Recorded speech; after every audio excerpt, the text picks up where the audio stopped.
بسم اللہ الرحمن الرحیم۔ حکایت سی و ہشتم 38واں قصہ۔ کہہ رہے ہیں یکی برسر راہ خفتہ بود، ایک شخص راستے میں سویا ہوا تھا، و زمام اختیار از دست رفت، اور اختیار کی باغ ڈور ہاتھ سے چھوٹ چکی تھی، یعنی بالکل غافل سویا ہوا تھا۔ عابد بروے گزر کرد و درا حالت مستقبح او نظر کرد، کہہ رہے ایک عابد کا اس پر سے گزر ہوا اور اس کی خراب حالت میں نظر کی، وگفت، اور اس نے اس خراب حالت میں دیکھ کر کہا کیسا یہ بے خبر سو رہا ہے،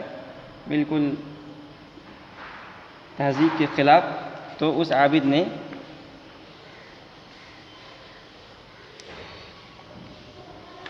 جب اس طرح دیکھا، جیسے ہوتا ہے نا راستے میں کوئی جا رہا ہے اور کوئی سو رہا ہے تو آدمی خوب غور سے دیکھنے لگتا ہے، کھڑا ہو کے دائیں بائیں سے۔ تو اس جوان نے، جو جوان سو رہا تھا، نوجوان سو رہا تھا، اس نے سر اٹھایا، کہہ رہے جواں از خواب مستی سر برآورد، جوان نے مستی کی نیند سے سر اٹھایا، اور گفت، اور کہا، وَإِذَا مَرُّوا بِاللَّغْوِ مَرُّوا كِرَامًا، کہ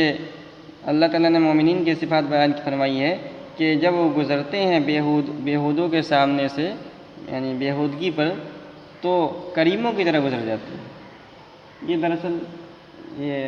قرآن کریم میں عباد الرحمن الذین یمشون علی الارض ہونا، جو اللہ کے سچے بندے ہوتے ہیں، ان کی کچھ صفات بیان کی گئی۔ ان صفات میں سے ایک صفات یہ ہے کہ جب تم کسی بیہودہ پر گزرو تو کرم کرتے ہوئے گزرو، یعنی ان میں تم پڑو مت، اس لیے کہ جو بیہودہ لوگ ہوتے ہیں ان سے صرف نظر کرتے ہوئے گزر جاؤ۔ تو اس جوان نے ان عابد کو نصیحت کی کہ میں تو بیہودگی کے ساتھ سو رہا ہوں، تو تم اس میں کیوں پڑ رہے ہو؟ تم اللہ تعالیٰ کے فرمان کے خلاف ورزی کیوں کر رہے ہو؟ تمہیں چاہیے تھا کہ چپ چاپ گزر جاتے میرے پاس سے۔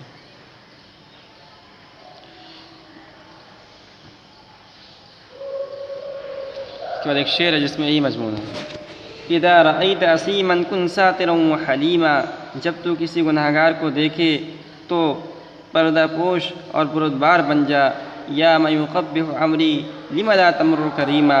اے وہ شخص جس سے میرے کام برے معلوم ہوتے ہیں، تو کریم ہو کر کیوں نہیں گزرتا؟ یعنی شریعت میں تو یہ حکم ہے کہ آدمی اگر کسی گناہ کرتا ہو دیکھے تو اس کی گناہ کی پردہ پوشی کرے، لوگوں کو نہ بتلائے کہ فلاں آدمی گناہ کر رہا تھا، فلاں آدمی چوری کر رہا تھا۔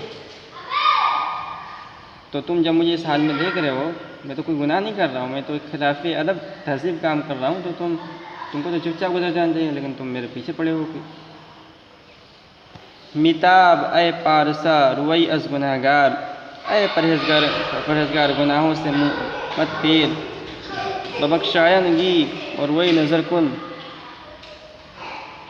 بخشش کے ساتھ اس کی طرف نظر کر، اگر من نہ جواں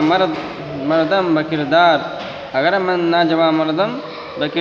میں عمل کے اعتبار سے جواں مرد نہیں ہوں، تو بر من چوں جواں مردہ گزر کن، تو مجھ پر جواں مردوں کی طرح گزر کر۔ تو اس حکایت سے یہ بات معلوم ہوئی کہ جو اللہ کے سچے بندے ہوتے ہیں، درویش ہوتے ہیں، وہ چاہیے کہ گناہگاروں کو دیکھ کر ان پر شفقت کرے اور ان کے گناہوں کو چھپائیں،